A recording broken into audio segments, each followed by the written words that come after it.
ನಮಸ್ತೆ ಟಿವಿ 20 ಕನ್ನಡ ವಾಹಿನಿಗೆ ಸ್ವಾಗತ. ರಾಯಚೂರು ಜಿಲ್ಲೆಯ ದೇವದುರ್ಗ ತಾಲೂಕಿನ ಜಾಲಹಳ್ಳಿ ಪಟ್ಟಣದಲ್ಲಿ 2020-21ನೇ ಸಾಲಿನ ಹಣಕಾಸು ಯೋಜನೆ ಅಡಿ ಗೃಹ ಇಲಾಖೆಯಿಂದ ನಿರ್ಮಿಸಲಾದ ನೂತನ ಪೊಲೀಸ್ ಠಾಣೆ ಕಟ್ಟಡವನ್ನು ಶಾಸಕರು ಆದ ಕರಿಮಾಜಿ ನಾಯಕ್ ಉದ್ಘಾಟಿಸಿದರು. ಕಾರ್ಯಕ್ರಮದ ಅಧ್ಯಕ್ಷತೆ ವಹಿಸಿ ಮಾತನಾಡಿದ ಅವರು, ಎಲ್ಲರೂ ಸಂವಿಧಾನದ ಅಡಿಯಲ್ಲಿ ಕೆಲಸ ಮಾಡಬೇಕು. ಜನ ನ್ಯಾಯಕ್ಕಾಗಿ ಪೊಲೀಸ್ ಠಾಣೆಗೆ ಬರ್ತಾರೆ, ಅವರಿಗೆ ನ್ಯಾಯ ಒದಗಿಸುವ ಕೆಲಸ ಅಧಿಕಾರಿಗಳು ಮಾಡಬೇಕು ಎಂದಿದ್ದಾರೆ. ಮುಖ್ಯ ಅತಿಥಿಯಾಗಿ ಭಾಗವಹಿಸಿದ ಜಿಲ್ಲಾ ಪೊಲೀಸ್ ವರಿಷ್ಠಾಧಿಕಾರಿ ಅರುಣಾಂಶು ಗಿರಿ ಮಾತನಾಡಿ, ಪೊಲೀಸ್ ಠಾಣೆ ಕೇವಲ ಸರ್ಕಾರಿ ಕಚೇರಿಯಲ್ಲ, ಅದು ಸಾರ್ವಜನಿಕರ ರಕ್ಷಣೆ ಮತ್ತು ಕಾನೂನು ಸುವ್ಯವಸ್ಥೆಯ ಕೇಂದ್ರವಾಗಿದೆ ಅಂತ ಅಭಿಪ್ರಾಯಪಟ್ಟಿದ್ದಾರೆ. ಡಿವೈಎಸ್ಪಿ ದತ್ತಾತ್ರೇಯ ಕಾರ್ನಾಡ್ ಅತಿಥಿಗಳನ್ನ ಸ್ವಾಗತಿಸಿ ಸನ್ಮಾನ ಕಾರ್ಯಕ್ರಮ ನಡೆಸಿಕೊಟ್ಟಿದ್ದಾರೆ. ಇದೇ ವೇಳೆ ಇಸ್ಪಿಟ್ ಹಾಗೂ ಮಟ್ಕಾ ದಂಧೆಗಳ ಬಗ್ಗೆ ಸಾರ್ವಜನಿಕರು ದೂರನ್ನ ಕೊಟ್ಟಿದ್ದು, ಇಂತಹ ಅಕ್ರಮ ಚಟುವಟಿಕೆಗಳ ವಿರುದ್ಧ ಕಟ್ಟುನಿಟ್ಟಿನ ಕ್ರಮ ಕೈಗೊಳ್ಳುವಂತೆ ಶಾಸಕರು ಅಧಿಕಾರಿಗಳಿಗೆ ಸೂಚನೆ ಕೊಟ್ಟಿದ್ದಾರೆ. ಇಂದು ಲಿಂಗಸೂರು ಉಪವಿಭಾಗದ ಜಾಲಹಳ್ಳಿ ಪೊಲೀಸ್ ಠಾಣೆಯ ಹೊಸ ಕಟ್ಟಡದ ಇನಾಗ್ರೇಷನ್ಗೆ ಬಂದಿರುವ ಎಲ್ಲರಿಗೂ ನನಗೆ ಸಂತೋಷವಾಗಿ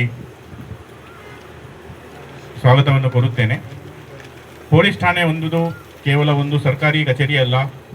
ಇಲ್ಲಿ ಸಾರ್ವಜನಿಕರು ಅವರ ರಕ್ಷಣೆಗೋಸ್ಕರ ಬರುತ್ತಾರೆ. ಅಲ್ಲೂ ಕಾನೂನು ಸುವ್ಯವಸ್ಥೆ ಕಾಪಾಡುವುದಕ್ಕೆ ಇದು ಒಂದು ಪ್ರೈಮ್ ಬಿಲ್ಡಿಂಗ್. ಈ ಹೊಸ ಪೊಲೀಸ್ ಠಾಣೆ ನಿರ್ಮಾಣದಿಂದ ಸಾರ್ವಜನಿಕರಿಗೆ ಇನ್ನಷ್ಟು ವೇಗವಾಗಿ ಸೇವೆ, ತುರ್ತು ಪರಿಸ್ಥಿತಿಗೆ ತಕ್ಷಣ ಸ್ಪಂದನೆ ಹಾಗೂ ಉತ್ತಮ ಭದ್ರತಾ ವ್ಯವಸ್ಥೆ ದೊರೆಯಲಿದೆ ಎಂದು ನನ್ನ ವಿಶ್ವಾಸ ಇದೆ. ಆಧುನಿಕ ಸೌಲಭ್ಯಗಳೊಂದಿಗೆ ನಿರ್ಮಾಣಗೊಂಡಿರುವ ಈ ಠಾಣೆ ಜನಸ್ನೇಹಿ ಪೊಲೀಸ್ ವ್ಯವಸ್ಥೆಗೆ ಮತ್ತಷ್ಟು ಬಲ ನೀಡಲಿದೆ. ಪೊಲೀಸರು ತಮ್ಮ ವೈಯಕ್ತಿಕ ಜೀವನಕ್ಕಿಂತ ಸಮಾಜದ ಸುರಕ್ಷತೆಯನ್ನು ಮುಖ್ಯವೆಂದು ಪರಿಗಣಿಸಿ ದಿನದ 24 ಅವರ್ಸ್ 7 days 365 ಅವರ್ಸ್ ಸೇವೆ ಸಲ್ಲಿಸುತ್ತಿದ್ದಾರೆ. ಅವರ ತ್ಯಾಗ, ಪರಿಶ್ರಮ ಹಾಗೂ ನಿಸ್ವಾರ್ಥ ಸೇವೆ ಸದಾ ಶ್ಲಾಘನೀಯವಾಗಿದೆ. ಈ ಪೊಲೀಸ್ ಠಾಣೆ ಉದ್ಘಾಟನೆಗೆ ನಮ್ಮ ಪ್ರದೇಶದ ಅಭಿವೃದ್ಧಿಗೆ ಒಂದು ಮಹತ್ವದ ಹೆಜ್ಜೆಯಾಗಿದೆ. ಜನರು ಮತ್ತು ಪೊಲೀಸ್ ಇಲಾಖೆ ನಡುವಿನ ವಿಶ್ವಾಸವನ್ನು ಇನ್ನಷ್ಟು ಗಟ್ಟಿಗೊಳಿಸಲಿದೆ. ಈ ಯೋಜನೆ ಯಶಸ್ವಿಯಾಗಿ ಪೂರ್ಣಗೊಳ್ಳಲು ಶ್ರಮಿಸಿದ ಸರ್ಕಾರ, ಪೊಲೀಸ್ ಇಲಾಖೆ, ಇಂಜಿನಿಯರ್ಗಳು ಹಾಗೂ ಎಲ್ಲ ಸಿಬ್ಬಂದಿಗಳಿಗೆ, ಅಧಿಕಾರಿಗಳಿಗೆ ನನ್ನ ಅಭಿನಂದನೆಗಳು. ಈ ನೂತನ ಪೊಲೀಸ್ ಠಾಣೆ ನ್ಯಾಯ, ಭದ್ರತೆ ಹಾಗೂ ಜನಸೇವೆ ಕೇಂದ್ರವಾಗಲಿ ಎಂದು ಹಾರೈಸುತ್ತಾ ನನ್ನ ಮಾತುಗಳನ್ನು ನಾನು ಮುಗಿಸುತ್ತೇನೆ. Thank you. ಇವತ್ತು ಜಾಲಹಳ್ಳಿಯಲ್ಲಿ ನೂತನವಾಗಿ ನಿರ್ಮಾಣಗೊಂಡಿರ್ತಕ್ಕಂಥ ಪೊಲೀಸ್ ಸ್ಟೇಷನ್ ಕಟ್ಟಡ ನಿರ್ಮಾಣ ಕಾರ್ಯಕ್ರಮದಲ್ಲಿ ದಿವ್ಯ ಸಾನ್ನಿಧ್ಯವನ್ನು ವಹಿಸಿಕೊಂಡಿರ್ತಕ್ಕಂಥ ಪರಮ ಪೂಜ್ಯರ ಅಡವಿಲಿಂಗ ಮಹಾರಾಜರ ಪಾದಗಳಿಗೆ ನಮಸ್ಕರಿಸಿ, ಜಿಲ್ಲಾ ದಕ್ಷ ಅಧಿಕಾರಿಗಳು, ನಮ್ಮ ಜಿಲ್ಲಾ ಪೊಲೀಸ್ ವರಿಷ್ಠಾಧಿಕಾರಿಗಳಾದಂಥ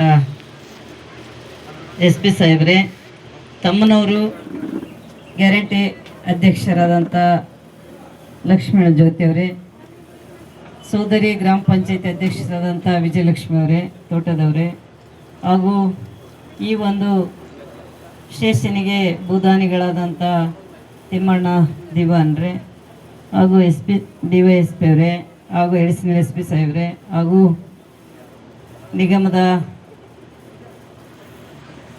AW ಅವರಾದಂಥ ನಮ್ಮ ಲಿಂಗರಾಜ್ ಅವರೇ, ಗೌಡ್ರು, ಈ ಒಂದು ಒಳ್ಳೆಯ ಸುಸಜ್ಜಿತವಾದ ಕಟ್ಟಡವನ್ನು ನಿರ್ಮಾಣ ಮಾಡಿ ಒಳ್ಳೆಯ ಒಂದು ಕಾಮಗಾರಿಯನ್ನು ನಮಗೆ ಕೊಟ್ಟಂಥ ಭೀಮಶಂಕರ್ ಪಾಟೀಲ್ ಅವರೇ, ವೇದಿಕೆ ಮುಂಭಾಗದಲ್ಲಿ ಕೂತಿರ್ತಕ್ಕಂಥ ಎಲ್ಲ ನನ್ನ ಗಣ್ಯಮಾನ್ಯರೇ, ಪೊಲೀಸ್ ಇಲಾಖೆಯ CP ಅವರೇ ಮತ್ತು PSI ಅವರೇ, ಹಾಗೂ ಎಲ್ಲ ಪತ್ರಕರ್ತ ಸೋದರರೇ, ಜಿಲ್ಲಾ ಪಂಚಾಯತಿ ಸದಸ್ಯರುಗಳೇ, ಯಾಕಂದರೆ ನಾವು ವೇದಿಕೆ ಮೇಲೆ ನಾವಿದ್ವಿ, ಆದರೆ ನಿಮಗೂ ಕೂಡ ವೇದಿಕೆ ಮೇಲೆ ಇರೋಂಥ ಅರ್ಹತೆ ಇರೋಂಥವ್ರು ಕೂಡ ನಮ್ಮ ಮುಂದ್ಗಡೆ ಇದ್ದೀರಿ.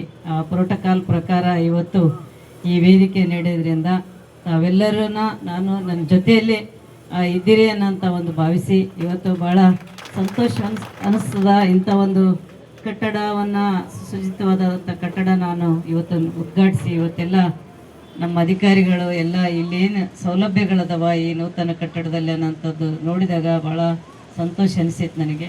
SP ಸಾಹೇಬರು ಮಾತಾಡುತ್ತಾ ಹೇಳಿದರು, ಇದು ಒಂದು ಇಲಾಖೆ ಅಂತ ಯಾವುದೇ ಕಚೇರಿ ಅಲ್ಲ, ನಿಮ್ಮ ರಕ್ಷಣೆಗಾಗಿರೋಂಥ ಒಂದು ಇಲಾಖೆ ಅನ್ನೋಂಥ ಮಾತು ಕೂಡ ಹೇಳಿ ಭಾಳ ಸಂತೋಷ ಆಯಿತು. ಇಂಥ ಒಂದು ಒಳ್ಳೆ ಕೆಲಸ ಇವತ್ತು ನಾವು ಭಾಳ ದಿನಗಳಿಂದನೇ ನಾವು ಉದ್ಘಾಟನೆ ಮಾಡಬೇಕಾಗಿತ್ತು, ಭಾಳ ಅವಶ್ಯಕತೆ ಇತ್ತು. ಯಾಕಂದರೆ ಈಗ 8-9 ತಿಂಗಳ ಆಯಿತು ಕೆಲಸ ಮುಗಿದು. ಆದರೆ ಸನ್ಮಾನ್ಯ ಗೃಹ ಸಚಿವರನ್ನ ನಾನು ಆಹ್ವಾನಿಸಿದ್ದೆ.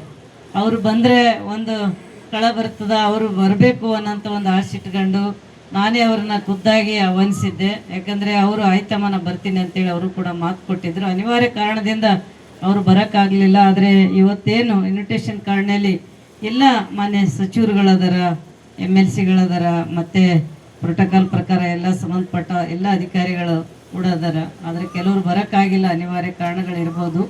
ಆದರೆ ಅವರೆಲ್ಲ ಬಂದಾರ ಅಂತೇಳಿ ನಾವೆಲ್ಲ ಭಾವಿಸ್ತೀವಿ. ಹಾಗೆಯೇ ಈಗ ಪೊಲೀಸ್ ಇಲಾಖೆ ಬಗ್ಗೆ ನಾವು ಹೇಳ್ಬೇಕಾದ್ರೆ ನ್ಯಾಯಾಂಗ, ಶಾಸಕಾಂಗ, ಕಾರ್ಯಾಂಗ, ಇವತ್ತೇನು ಪತ್ರಿಕಾಂಗ, ಇವತ್ತು ನಮ್ಮ ದೇಶದ ಸಂವಿಧಾನದಲ್ಲಿ 4 ಅಂಗಗಳು ಇವು ಒಗ್ಗಟ್ಟಾಗಿ ನಿಯತ್ತಾಗಿ ಕೆಲಸ ಮಾಡಿದಾಗ ಬೇರೆ ಯಾವುದೇ ಅಭಿವೃದ್ಧಿ ಆಗಲಿ, ಬೇರೆ ಒಂದು ಸಾಮಾಜಿಕ ನ್ಯಾಯ ಕೊಡೋದ್ರಲ್ಲಿ ಸಂವಿಧಾನದ ಒಂದು ಅಡಿಯಲ್ಲಿ ಕೆಲಸ ಮಾಡಿದರೆ ಯಾವುದು ವಂಚಿತರಾಗೋದಿಲ್ಲ. ನಮ್ಮ ಜನ, ನಮ್ಮ ದೇಶದಲ್ಲಿ ಯಾವುದೇ ಕೊರತೆ ಇರೋದಿಲ್ಲ ಅನ್ನೋಂಥದ್ದು ನನ್ನ ಭಾವನೆ. ಹಂಗಾಗಿ ಇವತ್ತು ಪೊಲೀಸ್ ಅಧಿಕಾರಿಗಳಿಗೆ ಕೂಡ ಅವ್ರದ್ದೇ ಆದಂಥ ಒಂದು ನಿರ್ಧಾರಗಳಿರ್ತವೆ, ಅವ್ರದ್ದೇ ಆದಂಥ ಒಂದು ಕರ್ತವ್ಯ ಇರ್ತದ. ಅವರಿಗೆ ಕೂಡ ನಾವೆಲ್ಲರೂ ಸ್ಪಂದಿಸಿ ಅವ್ರ ಜೊತೆಯಲ್ಲಿ ಇರಬೇಕು. ಹಿಂದಕ್ಕೊಂದು ಕಾಲ ಇತ್ತು, ಪೊಲೀಸ್ ಸ್ಟೇಷನ್ ಮುಂದೆ ಹೋಗಬಾರ್ದು, ದೇವಸ್ಥಾನದಿಂದ ಹೋಗಬಾರ್ದು ಅಂತ ಅವಾಗ ಹೇಳ್ತಿದ್ರು. ಯಾಕಂದರೆ ನಾವು ಚಿಕ್ಕ ಮಕ್ಕಳಿದ್ದಾಗ ಅವೆಲ್ಲ ಮಾತಾಡ್ತಿದ್ರು ಅಮ್ಮನವರು, ಅಜ್ಜಿನವರು. ಆದರೆ ಈ ಕಾಲದಲ್ಲಿ ಹಂಗಿಲ್ಲ. ಯಾಕಂದರೆ ಪ್ರತಿಯೊಂದು ನಾವು ನ್ಯಾಯ ಕೇಳಬೇಕಾಯ್ತಂದರೆ ಪೊಲೀಸ್ ಸ್ಟೇಷನಿಗೆ ಬರಬೇಕು ಮತ್ತು ಕೋರ್ಟಿಗೆ ಬರಬೇಕು. ಇದನ್ನು ಸರಿಯಾಗಿ ಏನು ನ್ಯಾಯವನ್ನು ಕೊಟ್ಟಾಗ ಇಲ್ಲಿ ಒಂದು ಸಾಮಾಜಿಕ ನ್ಯಾಯ ಸಿಕ್ಕಿತು ಅನ್ನೋಂಥ ಭಾವನೆ ಪ್ರತಿಯೊಬ್ಬರಿಗೆ ಇರ್ತದೆ. ಇವತ್ತು SP ಸಾಹೇಬರು ಬಂದ ಮೇಲೆ ಜಿಲ್ಲೆಯಲ್ಲಿ ಒಳ್ಳೆಯ ವಾತಾವರಣ ಸೃಷ್ಟಿಯಾಗಿದೆ.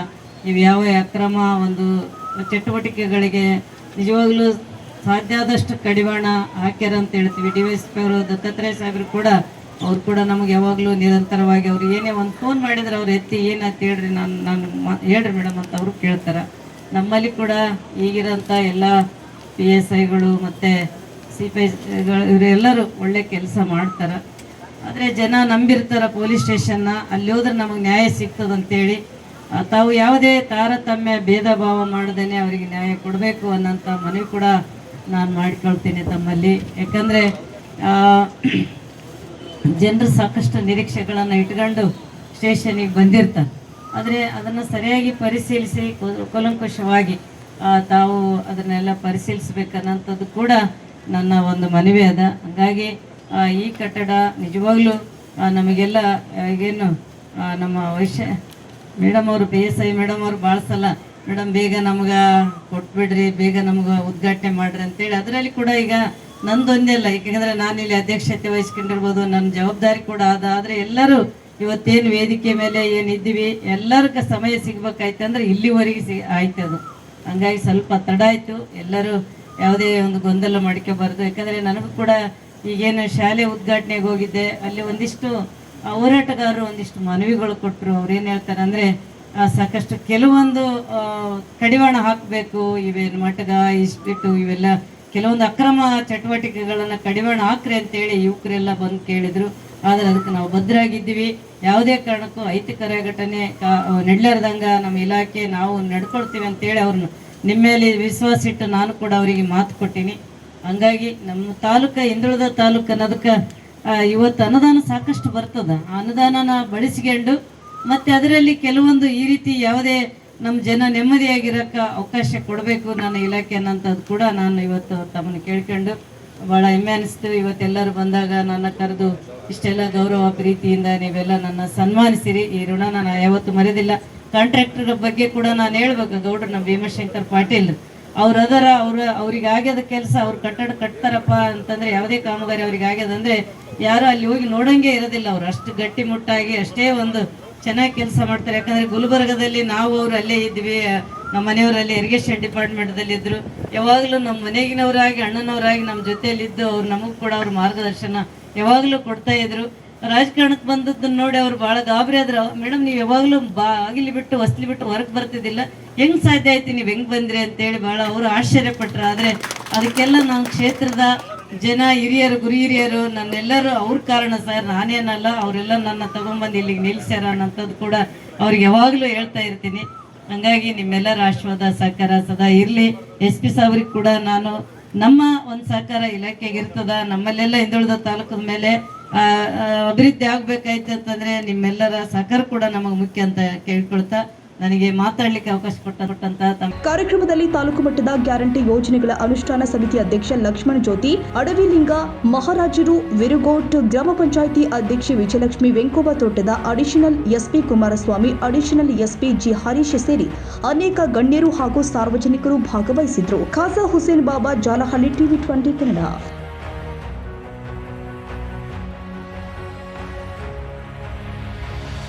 ಕನ್ನಡಿಗರ ಮೆಚ್ಚಿನ ನಿಮ್ಮ ಟಿವಿ 20 ಕನ್ನಡ ವಾಹಿನಿ ಇದೀಗ ಟಿವಿಯಲ್ಲಿ ಲಭ್ಯ. ಕರ್ನಾಟಕ ಮತ್ತು ದೇಶ ವಿದೇಶದ 360 ಡಿಗ್ರಿ ಸುದ್ದಿ ವಿವರವನ್ನ ಪಡೆಯುವುದಕ್ಕೆ ಟಿವಿ 20 ವಾಹಿನಿಯನ್ನು ಲೈಕ್ ಮಾಡಿ, ವಿಡಿಯೋಗಳನ್ನು ಶೇರ್ ಮಾಡಿ, ಕಮೆಂಟ್ ಮಾಡಿ, ಸಬ್ಸ್ಕ್ರೈಬ್ ಮಾಡಿ. HCN ಕೇಬಲ್ 842 ನಂಬರ್ನಲ್ಲಿ ಹುಕ್ಕೇರಿ ತಾಲೂಕು ಹಾಗೂ ಸಂಕೇಶ್ವರದ ಸುತ್ತಮುತ್ತಲಿನ ಹಳ್ಳಿಗಳಲ್ಲಿ ಲಭ್ಯ. PCN ಕೇಬಲ್ 129 ನಂಬರ್ನಲ್ಲಿ ಹಾರುಗೆರೆ ಸುತ್ತಮುತ್ತಲಿನ ಹಳ್ಳಿಗಳಲ್ಲಿ ಲಭ್ಯ. ರಾಯಬಾಗ್ ಡಿಜಿಟಲ್ ಚಾನೆಲ್ ಕೇಬಲ್ 80ನೇ ನಂಬರ್ನಲ್ಲಿ ರಾಯಬಾಗ ತಾಲೂಕಿನ ಸುತ್ತಮುತ್ತಲಿನ ಹಳ್ಳಿಗಳಲ್ಲಿ ಲಭ್ಯ. UDCN ಕೇಬಲ್ ನೆಟ್ವರ್ಕ್ ಉಗಾರ ಸುತ್ತಮುತ್ತಲಿನ ಹಳ್ಳಿಗಳಲ್ಲಿ ನಿಮ್ಮ ಟಿವಿ 20 ಕನ್ನಡ ವಾಹಿನಿಯೂ ಲಭ್ಯ.